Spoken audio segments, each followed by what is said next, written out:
Bonjour tout le monde et bienvenue dans ce commentaire du point culture sur les clichés du cinéma d'horreur. Alors, avant que j'oublie, va y avoir un placement pour NordVPN dans la prochaine parenthèse également. J'explique pourquoi dans la parenthèse, mais je vais vous expliquer pourquoi ici aussi, parce que c'est fantastique. Il n'y a pas de façon de le dire sans que je passe pour un con, donc on va le dire comme ça s'est passé. Je me suis trompé dans le lien que j'ai affiché dans la description de la vidéo. C'est-à-dire que au lieu de marquer nordvpn.com/.culture, j'ai écrit nordvpn/com/.culture. Et du coup, pendant les 20 premières heures après la mise en ligne, la vidéo était... le lien n'était pas valable. Du coup, bon, NordVPN, ils ont un peu fait la gueule, du coup, je leur ai proposé de refaire un placement sur la prochaine vidéo... voilà, pour le même prix. Donc voilà, c'est pas une OP sur 2 vidéos, c'est c'est moi qui ai merdé. Désolé. Donc voilà, soyez pas surpris quand vous verrez que la prochaine vidéo est sponsorisée NordVPN, mais je vais faire pareil, je vais faire un placement marrant parce que j'ai l'impression que ça passe bien quand vous voyez qu'il y a de la recherche sur le placement de produit. Je suis pas juste là pour vous dire bon, on m'a demandé de vous parler d'une marque pour de l'argent, donc je vous parle de la marque. Je trouve ça très marrant que ma première OP soit NordVPN. Ça fait vraiment, c'était vraiment le cliché de l'OP. C'est parfait. Vous n'avez pas le chat cette fois-ci, désolé, j'essaierai de résoudre le problème pour la prochaine fois. Mais nous allons passer à vos questions, puisque nous sommes là pour cela. Floé qui me demande, penses-tu créer une émission pour mettre en avant de bonnes séries ou films avec des arguments pertinents? Non. Et les 50-50 peuvent mettre en avant des bons films, ça dépend de quel film je parle. Par contre, séries, non, c'est pas... Mais en fait, moi, j'ai pas le temps de regarder des séries. Je sais pas comment font les gens pour trouver le temps de regarder des séries, c'est tellement chronophage. J'aime bien parce que les gags s'enchaînent, ça fait là, la porte qui grince. C'est la porte qui fait un bruit de métal qui grince. Ça, alors... Mais ce qui fait que ce gag est marrant, quand je dis... Voilà, c'est pas le gag en lui-même, c'est après les gens qui viennent me voir en disant par contre... Excuse-moi de te corriger, mais il me semblerait que tu te sois trompé. Il me semble que ce n'est pas une figurine de Naruto. Enfin, bref. Chiffrer tes données. On dit pas crypter les données. Ça, je l'ai appris. Mais dans le placement de la prochaine parenthèse, je ferai une suite à ce truc-là, vu qu'il y a beaucoup de gens qui m'ont demandé... qui ont réagi en disant non mais du coup moi je voulais savoir ce qui allait arriver après avec le tueur. Donc voilà, vous allez le savoir. Andive me dit, oh attention, question follement originale, avec 5 ou 6 os, non 4 os seulement, 4 os, quel est le film que tu as préféré parmi ceux dont tu as parlé dans ce point culture? Ça va chercher entre Shining, Alien et peut-être Get Out. J'ai vraiment beaucoup aimé Get Out. Je pense que Get Out, vu que c'était la première fois que je le voyais, j'ai été surpris par à quel point il était beau. Que Alien et Shining, c'est des classiques et je les adore parce que je les adore. Et Paranormal Activity aussi fait partie de mes films d'horreur préférés. Les fans de catch ont reconnu l'intro de la musique d'entrée de CM Punk, Cult of Personality par Living Colours. J'adore ce générique. Je suis très fan du montage de ce générique. C'est toujours Jérémy qui a fait la musique de ce générique. Et elle est très bien. On a tous les deux fait de très bons taf sur ce générique. Ça fait combien de fois que je dis générique? Beaucoup trop de fois. C'est vrai que ça c'est un truc que j'ai. Je veux faire des vidéos pour les gens qui ne... Genre à chaque fois que je fais une vidéo qui parle de catch, je veux m'adresser aux gens qui n'aiment pas le catch ou qui ne connaissent pas le catch. C'est mon truc, ça s'explique par le fait que j'ai envie d'intéresser les gens à ce qui m'intéresse. Et donc du coup je vais chercher les gens que ça intéresse pas. J'ai mis plus d'effets sonores dans ce... Voilà, comme ça. J'ai mis plus d'effets sonores dans ce point culture. Laissez-moi vous dire... dites-moi ce que vous en pensez. Qui me dérange? Ah, maman, mais qui est cette maman? Allô? Personne dire oui, enfin, thriller, faut le dire vite. Hein. Alors, il y a les comédies aussi. Genre, ouais, une comédie. Il y a beaucoup de gens qui aiment bien la bonne blague. Les nouvelles aventures d'Aladin, c'est un film d'horreur. Hein. Il est si mauvais. Mais ouais, pour moi, le cinéma d'horreur, c'est à partir du moment où il y a des éléments d'horreur dedans, c'est un film d'horreur, faut pas chier. Il y a 1 ou 2 films canadiens qui se sont glissés dedans. Comédie d'horreur, le Scream, c'est à la limite. L'outre 693 me dit « Pourquoi as-tu pris certains films et non les remakes ou les originaux ?» Il fallait choisir, en fait, j'ai essayé d'équilibrer mon corpus de films voilà, je voulais regarder 64 films, mais du coup 64 films ça impliquait que je me limite en termes de nombre de films. Du coup j'ai fait des stats pour voir comment se répartissaient globalement les films d'horreur en termes de qualité et d'années, et de décennies plutôt. Quand les remakes correspondaient aux critères dont j'avais besoin, je les prenais. Quand les originaux correspondaient aux critères dont j'avais besoin, je les prenais. Je me suis juste fixé comme, comme condition de mettre quelques remakes, quelques suites, parce que c'est quelque chose qui est quand même qu'on retrouve souvent dans le cinéma d'horreur. Avec des petites private jokes. C'est rentré dans la connaissance mainstream que tu peux contester des revendications, etc. Alors ça, c'est un truc que les gens ont souvent tendance à faire quand je demande aux gens de citer des clichés de films d'horreur. J'en ai pas parlé dans la vidéo, mais il y a plein de gens qui énumèrent 40 clichés. Genre, dans les films d'horreur, il y a toujours la pom-pom girl qui sort avec le quarterback de l'équipe et qui sont les premiers à se faire tuer pendant qu'ils font l'amour. Je dis, cite-moi un film où il y a une pom-pom girl avec un quarterback et tout. Enfin, j'aime vraiment quand on me sort des clichés à la con comme ça, j'aime bien dire, ah ouais, comme dans l'Exorciste. Genre, il y a toujours la blonde au gros sein qui se fait tuer en premier. Ouais, comme dans l'Exorciste. Non. Il y a très peu de blondes au gros sein dans les films d'horreur. J'appelle blonde au gros sein un personnage qui a les cheveux blonds et dont on met l'accent sur le fait qu'elle a des gros seins. Si elle a juste des gros seins, c'est pas une blonde au gros sein, c'est juste une blonde. Hypnonce me demande quel est le film d'horreur qui t'a fait le plus peur dans le corpus de 64-1+5 que tu as étudié. Le film d'horreur qui m'a fait le plus peur. Mais en fait, j'ai pas vraiment peur pendant les films d'horreur parce que si tu veux, les films d'horreur ça peut faire sursauter, ça peut te faire rentrer dans une ambiance, ça peut difficilement te faire peur. Peur, c'est un sentiment qui est très très fort, la peur. Moi personnellement, je peux pas avoir peur en regardant un film parce que j'ai juste à me dire, t'es assis dans un fauteuil devant un écran. Il t'arrivera rien. Tu pourrais pas être plus en sécurité. Donc j'ai pratiquement jamais peur devant un film.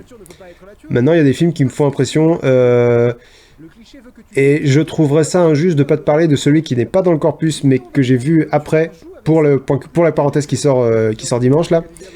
Hérédité. Ce film-là, il m'a fait 4 ou 5 fois, j'ai dû mettre sur pause, mais c'est parce que j'étais dans une période où j'avais besoin de légèreté, et j'ai regardé Hérédité. Ouais. On peut pas tous avoir tous les neurones qui fonctionnent en même temps. Du coup, Hérédité, c'est celui qui m'a le plus marqué parmi tous ceux que j'ai vus récemment. De ce focus sur le process du killing. J'adore ce genre de... Ouais, une conf call en B2B, ce genre de vocabulaire de merde. J'ai tenté une petite blague politique, petite, c'est léger, c'est très léger. S'il y a des amateurs de Castaner, désolé, je tente. Mais franchement, le point culture a été très bien accueilli et du coup, personne m'a fait de remarque. Dis donc, comment t'oses dire du mal de Castaner? Faut dire que c'est très français de se moquer des hommes politiques. Et il y a peut-être plein de gens qui n'ont pas compris aussi. Et un autre cliché que j'ai compté, mais que j'ai fini par arrêter de compter, c'est les groupes de 2 personnes se divisent en groupes de 1. Ça arrive tout le temps, mais parce que oui, ça arrive tout le temps. Je veux dire, une maman raconte une histoire à son enfant, il s'endort, elle se part de la pièce, un groupe de 1 vient de se séparer, un groupe de 2 vient de se séparer. Mandovakin me demande, qui est un habitué, je crois, des commentaires, me demande, Lynx, ce point culture a-t-il marché autant que ce à quoi tu t'attendais et par rapport aux autres? Il marche bien, je dirais. En termes de premières 24 heures, c'est le 7e meilleur départ de l'histoire du point culture. Maintenant, on peut difficilement juger du succès d'une vidéo à ces 24 premières heures. Faut que j'attende au moins une semaine pour voir si les gens y viennent et y reviennent, quoi. En tout cas, le retour public, qui est finalement le plus important, est très positif, donc ça c'est chouette. C'est d'autant plus chouette que j'ai vraiment fait gaffe à être très léger en termes de commentaires sociaux, parce que je comprends que voilà, je commence à trouver la bonne mesure pour intégrer ce genre de choses, parce que c'est important pour moi, je vais en parler un peu, mais je comprends aussi que ça puisse être chiant quand c'est pas la vidéo pour laquelle t'es venu. Donc du coup voilà, je pense que j'ai trouvé la bonne mesure avec ce point culture là. Ce moment où t'as tellement pas honte que tu voles les running gags de la concurrence. C'est pas ma faute si c'est eux les meilleurs. Hein. Le joueur du grenier, hein, pour ceux qui l'ont pas, c'est David Goodenough, célèbre éditeur de jeux vidéo qui... C'est surtout que je sais que on a une très large portion de mon public est aussi leur public, donc je sais que si je prends avec parcimonie certains de leurs running gags, ça fera rire mon public. La Sagnos me demande, avec ce récent point culture et son partenariat, doit-on s'attendre à plus de partenariats? Te fixes-tu des limites et quel est ton avis sur les retours de la communauté concernant ce partenariat? Il y a beaucoup de gens qui sont très... je pense que les gens ont bien compris que le partenariat c'est juste l'avenir de YouTube, c'est-à-dire c'est de plus en plus le modèle qui va s'imposer, notamment à cause des monétisations sauvages de YouTube. C'est une façon d'être safe quant aux revenus qu'on a. Donc attendez-vous à plus de partenariats. Globalement, il va y avoir un partenariat par vidéo à partir de maintenant. Je vais pas trahir ma ligne de conduite ni mes croyances, quoi. Par exemple, récemment, il y a eu une marque qui m'a contacté pour faire la promotion d'un livre de recettes de cuisine. J'ai dû leur dire désolé, je suis végétalien, donc je vais pas faire la promotion d'un livre de recettes dans lequel il y a plein de recettes de... Voilà. Donc ça, c'est une limite que j'ai. Ensuite, j'ai une limite budgétaire qui retient déjà certaines marques. Parce que bon, j'ai une chaîne à 1 600 000 abonnés, donc c'est pas gratuit, vous vous doutez bien. Et voilà, ouais, donc, ce que je disais tout à l'heure, je vais faire en sorte que les placements soient toujours sympas à regarder. Maman West Madman 24, je ne sais pas. MAN. Est-ce que c'est plus maman? Est-ce que c'est plus Madman? Nul ne sait. Me demande, t'as pas fait une overdose de films pour préparer ce PC? Je cherche tellement de raisons de regarder des films. Ça, au contraire, j'ai passé le mois d'octobre à regarder des films d'horreur, c'était super cool. J'ai pu voir des films que je voulais revoir depuis longtemps, genre La Mouche, genre Shining, voilà, genre Alien. Et puis j'ai pu découvrir des films d'horreur que je connaissais pas. Et du coup, voilà, au contraire, ça m'a donné une raison de les regarder, puis de les acheter, parce que, regardez, on s'est fait une belle... Est-ce que je suis dans le cadre? Je sais pas, voilà. Je me suis fait une belle vidéothèque... Je suis très loin du micro, je ne peux plus du tout m'entendre. Je me suis fait une belle vidéothèque de films d'horreur, donc du coup c'est très très cool. C'était très délicat de trouver la bonne dose de spoiler concernant chaque film. Dans la prochaine parenthèse, c'est encore plus délicat. J'ai eu peur que beaucoup de gens se mettent à dire lol la conne dans les commentaires après. J'aime beaucoup les running gags. Là, c'est pour ça que j'ai réagi avec ça. Ouais, je l'enterre là. Parce que j'avais peur que les gens se mettent à le dire. Vu que j'aime bien les running gags, j'en ai aussi mis 2 autres. Il y a notamment Pitch Black. C'est pas un film d'horreur, Pitch Black. Et Régine... Enfin, ouais, voilà. Regan, pardon, Régine. Soulchiv me demande, pas trop fatigant de regarder autant de films et de devoir faire attention à si tel ou tel cliché revient ou pas? Franchement, c'est le plus chiant. Le plus chiant, c'est... pardon, je n'ai pas fini ta question. D'ailleurs, tu as trouvé les clichés au fur et à mesure ou tu en avais pas mal en tête? Donc, 2 questions. Donc, la première d'abord. Honnêtement, ça va. Le plus chiant, effectivement, c'est regarder... c'est faire attention aux clichés. En particulier des clichés... auxquels tu ferais pas habituellement attention. Genre, mon cliché, il y a de l'alcool... Tu te dis toujours attends, est-ce qu'il y a eu de l'alcool et je l'ai pas vu, ou parce que tu peux pas être attentif tout le temps à est-ce qu'il va y avoir de l'alcool, c'est con, mais tu sais, des fois ils mettent l'accent dessus, mais souvent ils mettent pas du tout l'accent dessus, et genre des fois et je sais plus quel film, mais il y a une soirée et il y a pas un verre d'alcool, donc t'es là et tu regardes la soirée et bon. Est-ce que j'ai trouvé le cliché au fur et à mesure où j'en avais pas mal en tête? J'ai demandé à ma communauté de me suggérer des clichés. J'en parle dans la parenthèse d'ailleurs. Les gens qui suggèrent des clichés de films d'horreur, je pense que c'est des gens qui n'ont jamais regardé de films d'horreur dans leur vie.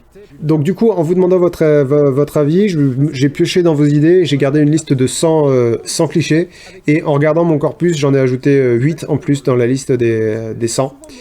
Donc voilà, en fin de compte, j'avais une liste de 108 clichés à garder en tête pendant que je regardais les films. Maintenant, généralement, quand je finissais le film, je reprenais la liste des clichés et j'essayais de me refaire le film dans ma tête en me disant est-ce qu'on peut retrouver tel ou tel cliché dans le film sans que j'y pense. Il y a écrit, c'est pour ça que ça flash, parce que si le texte apparaissait plus longtemps, ça allait distraire vraiment beaucoup de ce que je suis en train de raconter. C'est juste que je fais une répétition, je dis il veut fêter la réussite de la téléportation réussie. Puis je dis bon, je vais mettre un mot pour dire je suis conscient que j'ai répété un truc, mais on va pas y passer 5 siècles, quoi. Parce qu'il y a eu un commentaire très énervé dans le point culture disant c'est pas drôle du tout les textes qui apparaissent pendant une fraction de seconde, alors arrêtez de faire ça. C'est quelqu'un qui a de gros problèmes dans sa vie. Je suis pas très fan de Sinister.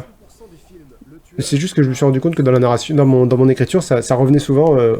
Vous réagissez comme dans Sinister. Enfin, en fait, les personnages dans Sinister réagissent comme réagiraient des gens normaux. Alcy de Dragon me demande: comptes-tu encore faire sur les clichés ou tu n'as pas trop envie de voir 60 films d'un autre type en peu de temps? Non, non, non, doucement. Et puis en plus, il y a peu de genres qui se prêtent autant à ce type de vidéo que le cinéma d'horreur. Parce que le cinéma d'horreur est un cinéma extrêmement codé. Enfin, moi, mes films d'horreur préférés sont les films d'horreur qui baignent dans ces codes et les repensent. C'est pour ça que j'ai beaucoup aimé La cabane dans les bois, mais ça fait longtemps que je l'ai pas vu. C'est pour ça que j'adore Halloween, qui est beaucoup plus intelligent que ce que je pensais de prime abord. Maintenant, est-ce que je vais refaire un film qui nécessite de voir un corpus, un point culture qui nécessite de revoir un corpus? Me connaissant, c'est très possible. Genre le jour où je vais avoir envie de faire un point culture qui va parler de dessins animés, je vais me faire un corpus de 64 dessins animés. Ça va être chaud à équilibrer parce que ça va être chaud à équilibrer. C'est un truc que j'admire beaucoup dans la saga Chucky, c'est que pendant 30 ans, ils ont gardé la même continuité. Du coup, ça a été interrompu par le reboot là, de cette année, d'ailleurs. C'est vraiment moche, parce que ça faisait 30 ans que James Mancini, le réalisateur, je crois, ou ex-producteur de la saga Chucky, a réussi à faire 30 ans et 7 films d'une même histoire. C'est-à-dire que même quand il y a eu un espèce de soft reboot, ça n'ignorait pas ce qui s'était passé avant. Avec Curse of Chucky. Je crois que c'est Curse of Chucky le nom du soft reboot. Une des raisons qui font que j'adore ce film, c'est que Micah, il est cohérent. Le gars, c'est une tête brûlée, c'est un connard. Enfin, c'est un sale con, quoi. Jason Takes Over Manhattan. C'est de loin celui où on... Et je crois que dans celui-là, c'est totalement assumé. C'est totalement assumé que Jason se téléporte dans celui-là. C'est pas possible autrement. Je sais plus si c'est Souviens-toi l'été dernier ou Souviens-toi l'été dernier 2 qui a le plus de clichés. Souviens-toi l'été dernier ou Souviens-toi l'été dernier 2 est celui avec le plus de clichés. Sachant que l'autre est deuxième. C'est-à-dire que si Souviens-toi l'été dernier est le film qui a le plus de clichés dans mon corpus, Souviens-toi l'été dernier 2 est le deuxième. PSTV Illis me demande: est-ce que tu as été tenté de mettre un screamer dans cette vidéo au moment où tu l'expliques pour les films? Non. Non, parce que pour moi, c'est important d'instaurer un climat de confiance avec le public. C'est-à-dire qu'à partir du moment où j'ai dit qu'il n'y aura pas de screamer, je ne mets pas de screamer. Globalement, c'est plus inverse. Et si je dis attention, il va peut-être y avoir des screamers, vous pouvez être sûr qu'il va y en avoir. C'est parce que je vous ai prévenu. Mais par exemple, dans la parenthèse là, qui sort dimanche sur les meilleurs jumpscares, j'ai essayé de trouver un équilibre. C'est très délicat, vous allez voir. J'ai essayé de trouver un équilibre entre les gens qui veulent voir des jumpscares, c'est pour ça qu'ils ont cliqué sur la vidéo, et les gens qui ont peur des jumpscares, mais qui veulent quand même regarder une de mes vidéos parce qu'ils aiment bien ce que je fais. Du coup, globalement, il n'y a pas de jumpscare. Quand il y en a, je préviens. J'ai essayé de trouver un équilibre. Mais je veux pas prendre mon public en traite parce que je pense que c'est pas drôle, quoi. C'est pas drôle de faire peur à quelqu'un à qui t'as dit, t'inquiète pas, tu t'auras pas peur. Oron me dit: salut Link the Sun. Bonjour Oron. Je souhaitais te remercier car je déteste les films d'horreur. J'ai pas fini ta question. Mais j'ai beaucoup apprécié ce point culture car très instructif et sans les habituels éléments qui me font stresser, jumpscare, voix inquiétante, etc. Merci beaucoup, et ça me fait vraiment plaisir que tu me dises ça, parce que je me suis vraiment cassé le cul pour essayer de faire... Et puis tu sais, tu passes ton temps à te poser des questions. Genre, le cadavre dans le coffre, là, j'ai mosaïqué sa tête, j'ai flouté sa tête, j'ai censuré, si vous voulez, sa tête. Parce que parce que je pense aux gens comme toi, qui aiment mes vidéos, mais n'aiment pas les points culture. Raté! Qui aiment mes vidéos mais qui n'aiment pas les films d'horreur et qui du coup ont envie d'apprendre des trucs mais n'ont pas envie de se faire peur. Donc voilà, j'ai pas mis de jumpscare mais ça c'était une évidence, mais du coup j'ai essayé de trouver un équilibre, genre la tête de l'exorciste, est-ce que je la laisse, est-ce que je la laisse pas, les cadavres, est-ce que je les laisse, est-ce que je les laisse pas, tu vois, c'était toute une gymnastique que j'ai fait pendant toute la création de ce point culture. Tu vas parler pour tous les gens qui n'aiment pas les films d'horreur, et me confirmer que j'ai bien fait mon taf, ce qui est toujours agréable. Merci beaucoup. C'est ça, c'est un peu la faiblesse de ce point de culture-là, c'est pas parce que tu retrouves quelque chose dans beaucoup de films d'horreur que ça en devient un cliché, et inversement, il y a des choses qui sont des clichés alors qu'elles se retrouvent dans pratiquement aucun film d'horreur. Genre par exemple, la maison construite sur un cimetière indien, ça n'arrive dans pratiquement aucun film d'horreur, Mais comme ça arrive dans 2 ou 3 films d'horreur, ça devient un cliché parce que c'est un truc extrêmement précis, si tu veux. Mais je garde ça parce que je vais toujours faire la parenthèse sur les clichés de films, les clichés de films d'horreur qu'on trouve dans pratiquement aucun film d'horreur. Je résume très très mal sa pensée là. Je dis que ce sont les propos de John Carpenter, c'est paraphrasé et maladroitement paraphrasé. Là, c'est pareil, j'ai triché un peu parce que je dis si tu prends de la drogue. Donc globalement, si ton comportement est altéré par la consommation d'une substance, voilà, tu meurs. J'adore mon image pour illustrer la sexualité prudente. Tom Phoenix me demande, j'ai remarqué un truc au fil des points culture. Plectrum a visiblement totalement perdu sa voix. Ok, il parle via des bulles de texte, mais avant il avait une vraie voix. Pourquoi lui avoir supprimé sa voix? Ça fait combien de temps que Plectrum il a plus de voix? Ça fait genre 8 ans, non? Plectrum il a une voix dans les plectroscopes, mais il en a jamais eu dans les points culture. Il en avait quand je le faisais apparaître, plus ou moins apparaître dans des séquences en prise de vue réelle. Mais on n'a pas revu Plectrum depuis dans des séquences en prise de vue réelle, c'est pour ça qu'on l'entend plus. Mais tu l'as jamais entendu dans les points culture, Plectrum. Ça pourrait être un upgrade que je pourrais faire pour donner un petit coup de jeune au point culture, c'est faire en sorte que Plectrum parle. Mais après il faudrait animer sa bouche, c'est chiant. Maintenant ça implique que je pense à tout ce que Plectrum va dire à l'écriture.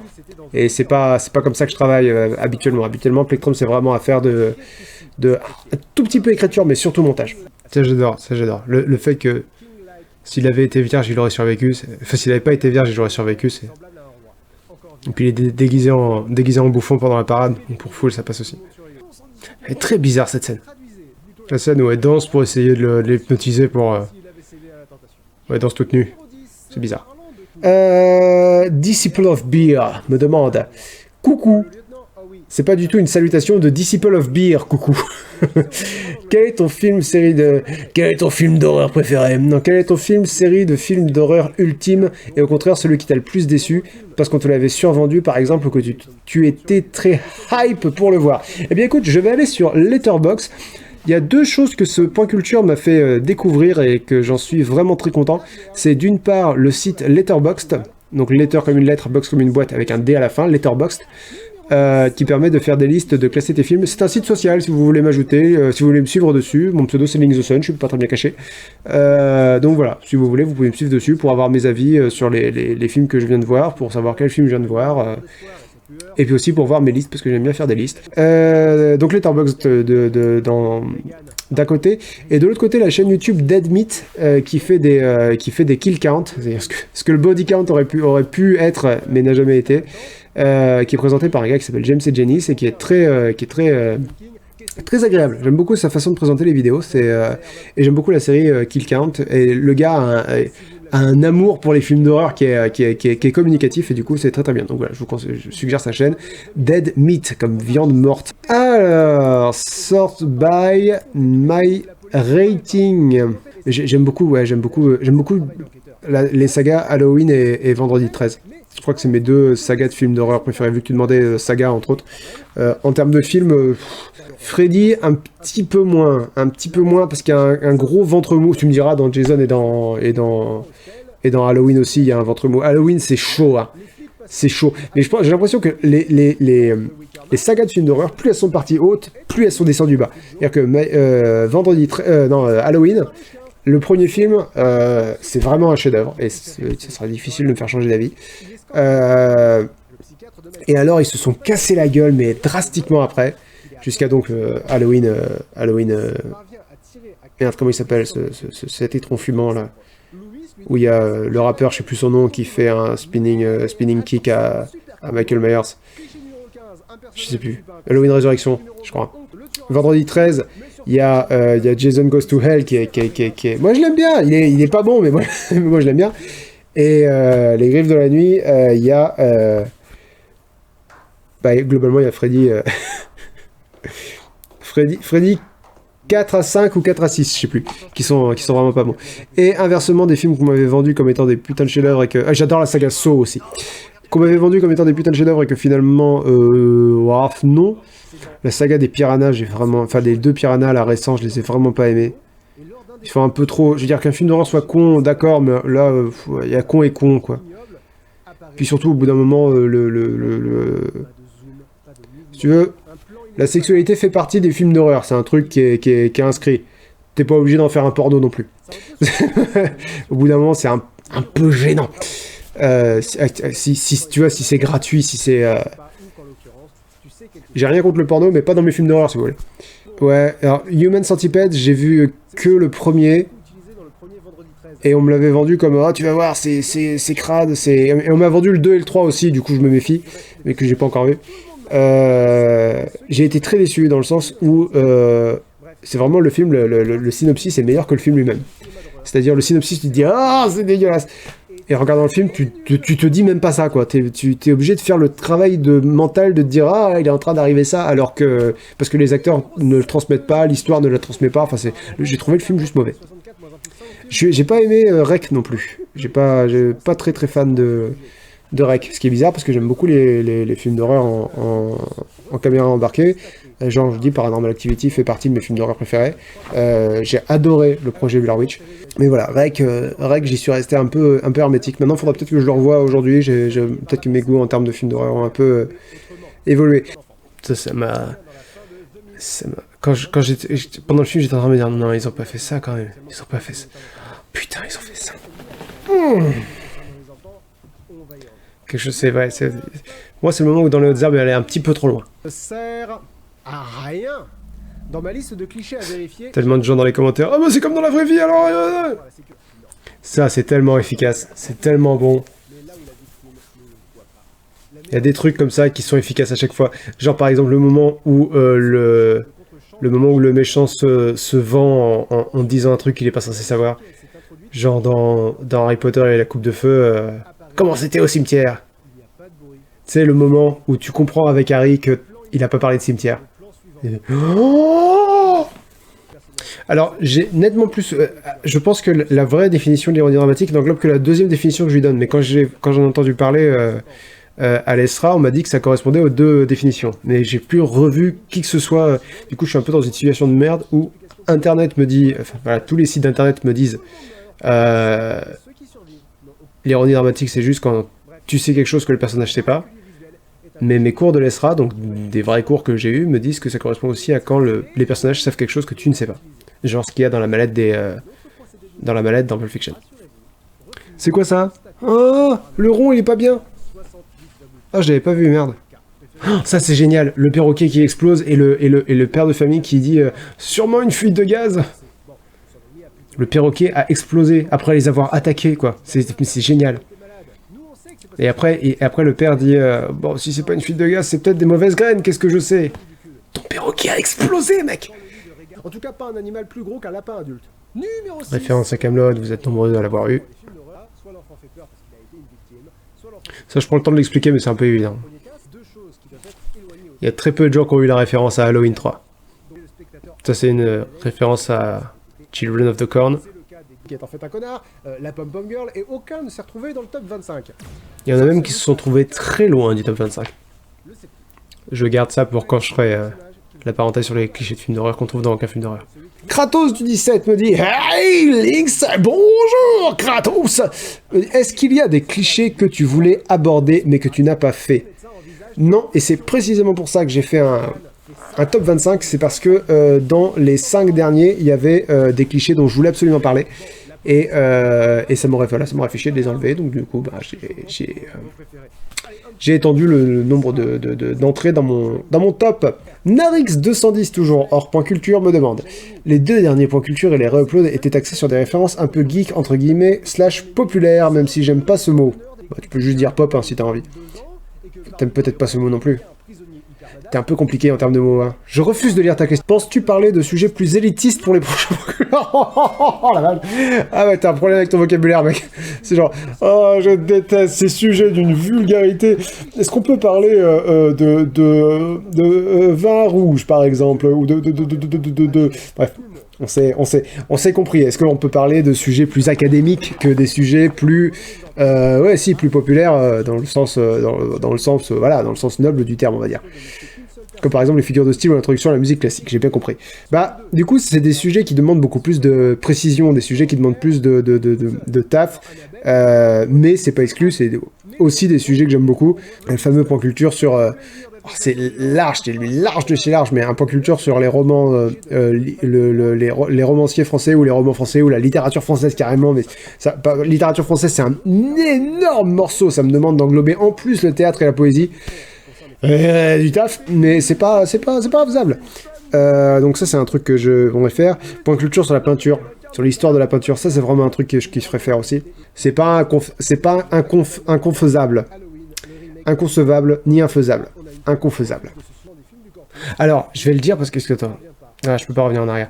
Mais sur la première image, il y a plein de gens, quand j'aurais demandé des clichés de films d'horreur, dans les commentaires Facebook, les gens m'ont répondu « Cliché, 2 points ». Et c'était super bizarre parce qu'il y en a plein qui l'ont fait. Est-ce que vous pouvez me citer des clichés de films d'horreur? Cliché, le normeur en premier. Oui, juste le normeur en premier. C'était bizarre. Ouais, ça spoil pas. Si t'as vu le film, tu sais. Si t'as pas vu le film, tu te dis « Ah, pourquoi il est triste ?» J'ai fait cette image moi-même, elle est bien, mais j'aurais peut-être mieux fait de faire un petit peu de fondu autour des délimitations. J'ai été très léger sur mon petit commentaire social, là, hein. Je sais pas ce que j'ai retenu la leçon. Globalement, vous aimez pas ça, donc... Je continue d'en parler parce que je pense que c'est important, mais vraiment, voilà, je me calme. Puis je comprends aussi que ça peut être chiant. Véli m'a dit bonsoir, que penses-tu des avis sur le fait que La cabane dans les bois serait le film qui serait le plus proche d'un film SCP?